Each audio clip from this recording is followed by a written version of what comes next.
Welcome back to the channel, guys. So I've got out my Fisher Research Labs underground cable locator. This thing is probably one of the nicest tools that I've ever bought for what I do for a living. So what I just finished doing was marking the original underground power wire going from the house out to the well pump. Over the last couple of months, I ran a temporary power cable on top of the ground. When I discovered all this, it was about in the middle of that wintertime snap, so there really wasn't the opportunity for me to trench. But today, it's been dry and it's nice and sunny, so I'm gonna get it knocked out today. Looks like the power goes in and enters the house with the water line right here. I'll give you a little demonstration of how well this works. Go ahead and turn it on. And it even tells you the depth, like how deep it is right there, 1 foot 6 inches. So most likely put in with a trencher back in the day. So we'll walk away from the wire, and it will not cross over to mine, see? It's right on top of it. See?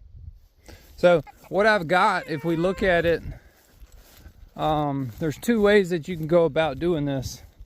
So the wire that I had is here, and then the old wire was here, and either the black or the white, one of the two, is bad going to the house. And originally I had pulled the pump out, put a new pump on it, and I put new wire going down the well because it was tripping the breaker.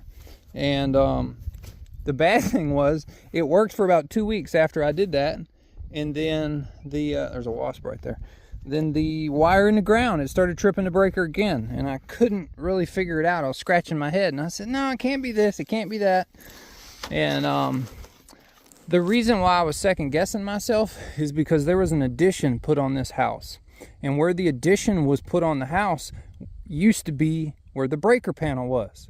So when they tore the end off the house, they had to remove the breaker box, build the addition on the house, and then redo all the electrical, and they put the breaker box in a slightly different area. So there's a whole bunch of junctions under the house that feed the breaker panel. So that's kind of why I was second guessing a lot of what I was doing, because I said there's too many variables here as to why, or what's popping the breaker.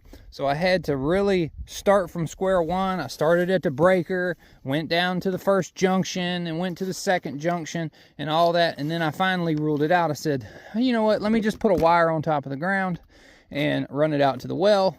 I'll leave it temporary, let them run it for a month or two and see if it trips the breaker. I tried, changing breakers and all that. But this seemed to be the fix. It was just one of those intermittent issues. That's what I hate about intermittent problems. You do something, it seems to work. 2 weeks later, you're right back to square one. You try something else, you turn it back on, it goes to working again, you think you fixed it, and that's exactly what was going on here. So the well pump was a 1994 model, so it was already 32 years old. Remarkably, it was still good, but I replaced it anyways, thinking that it was bad. But today we are here to put the electric line in. So I went and rented a little walk behind trencher, and I didn't want to use the excavator because I feel like the trencher is just gonna dig a path about yay wide rather than a foot wide. And they got really nice yard here, Another thing is, this is for my neighbors. And if you remember, I put in a water softener for them, trying to help keep down on the scale, because we'll just use Mr. and Mrs., right? Mr. Neighbor has been diagnosed with a form of dementia, and it's called Lewy body disease, and that was about a year and a half ago. Since he's been diagnosed, I've been coming over here to try to help my neighbors as much as possible. And I did a lot of this stuff either for free or at cost. The water softener I did completely for free, and so far I really haven't charged them anything for what I've done here. New pump, wire, stuff like that. Filter. But they want me to give them a bill. They just are adamant about me giving them a bill. And I feel like just giving them everything at cost. Well, then I get here today and the batteries in my locator have died. So I need 2 D batteries. And I had noticed over the last like 5-6 days, a lot of vehicles coming in and out, and I was kind of worried. I was like, I don't know what's going on over there, but that many vehicles coming in and out is not normal. I started feeling nervous, like, okay, maybe something had gone wrong with my Mr. Neighbor.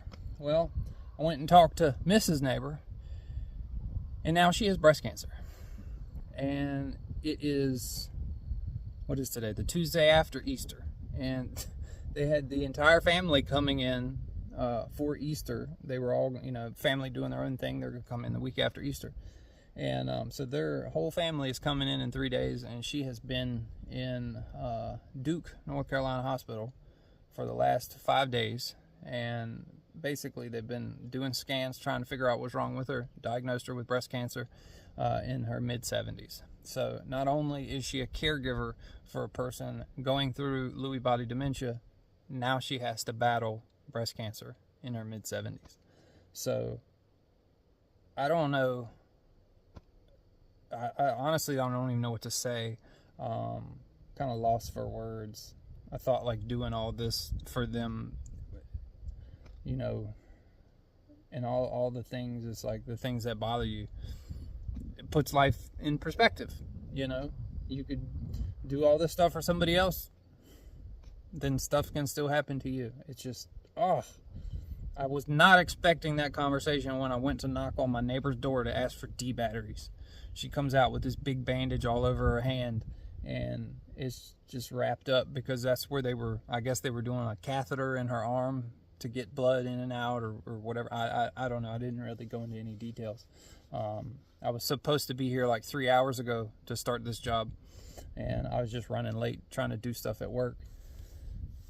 So I've got about 2.5 hours of daylight left. I don't know if you can tell where the sun is behind me, but it's about 5 o'clock in the afternoon, 5:30 right now, and I'm gonna try to get this trench done and get the wire in the trench and get it covered up today. So that's what we're gonna do. But I just figured it's one of them things, you know. I think we as people, we've stepped away from the idea of like love thy neighbor, and I just like, I'm a real big believer in that. You know, when I bought this house, the first thing I did before I said anything was, I'm gonna go sit down and have a conversation with the neighbors, and that's what I did. So I came here, I saw the house, I liked the house. The next thing I wanted to go do was meet the neighbors to make sure I can live beside these people, make sure that we got along from the get-go. And I've been here going on 7 years, and they have been spectacular neighbors. And for them to be going through what they're both going through now, it just hurts. It hurts my heart. And I guess all I can do is be a good neighbor, you know. But you got neighbors, be good to your neighbors, you know. But all right, enough about that. Let's get back to work. Life goes on.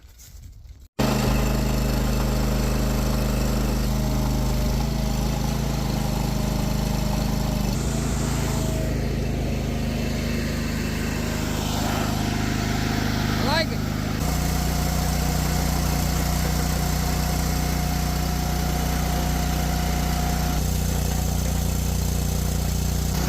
We're almost there.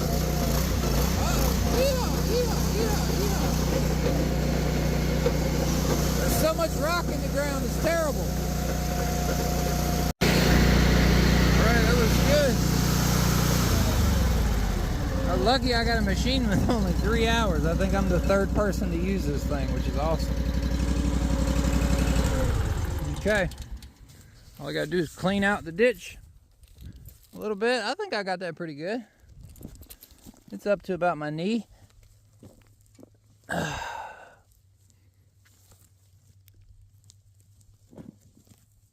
Yeah, well, that's just a slab of rock right there. Back when they didn't grout the wells, they just poured a bag of concrete around the surface.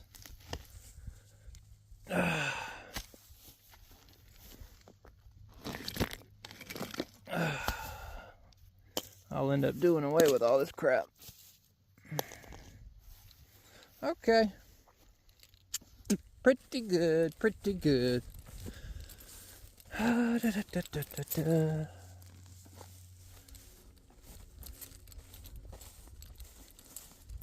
Some areas are 12 inches.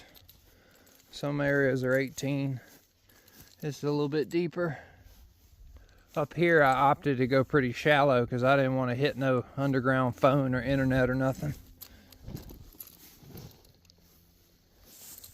It's still pretty deep though. I mean, hell, that's my knee.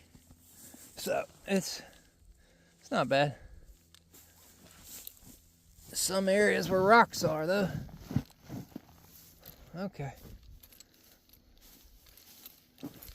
It's another rocky area. This right here is about 12, and then it steps down to about 18. And all I'm gonna do is drill a hole right here with a hammer drill, bring conduit up, hammer drill through it, and then take it inside to the pressure tank. Whew.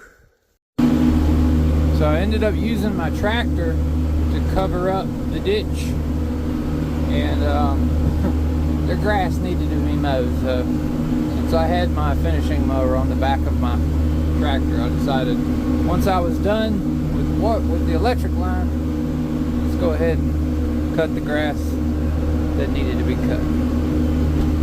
So that's what we're doing now.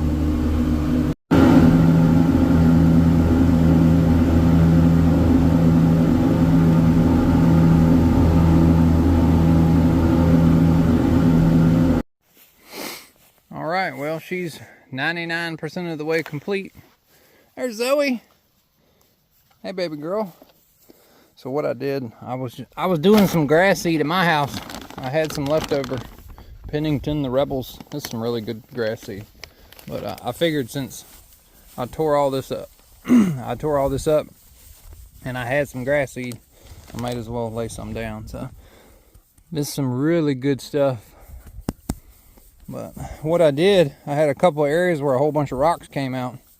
So I discarded the rocks into the woods, and then I went and got some dirt off of my property and brought some dirt over here. And this was that area. Basically it was a tree root, and I had to sit there and beat through the tree root. And then a whole bunch of rocks came out with it. We're just on rocky ground here, but it looks good. So about a couple months, couple rainfalls, you won't even know that this was here. And then what I got to do tomorrow, or I'll probably wait until Saturday to finish it.